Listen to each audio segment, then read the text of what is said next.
Hey guys, welcome back to our channel. So for today's video, I'm gonna teach you how to book connecting rooms on Expedia.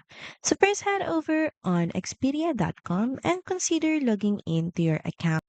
Now here use the search bar to filter recommendations that suits your preference. Then click on the search button. Now for you to be able to book connecting rooms, the only way you can do that is by manually checking details on each hotels or apartment that you'll book since not all offers connecting rooms. You have to check it one by one and say for example, we're going to click on this one booking. You will then be redirected to this page where you can see an overview of the hotel or the place. And if you scroll down, in this section, in About this property section, you can see the important details that you need to know.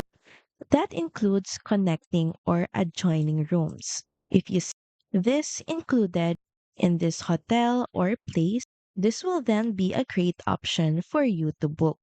Now to proceed, start by choosing your room. You can see the prices and details. Then click on reserve on your chosen room. And to complete your booking, just add in your personal information and, of course, payment details. Choose a mode of payment. And if you're paying by card, enter in your card details. You can also avail this protection add ons, or you can also choose no.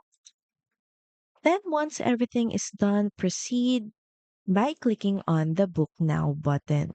So that's pretty much it. Thank you very much for watching this video, and I'll see you again on the next one. Bye!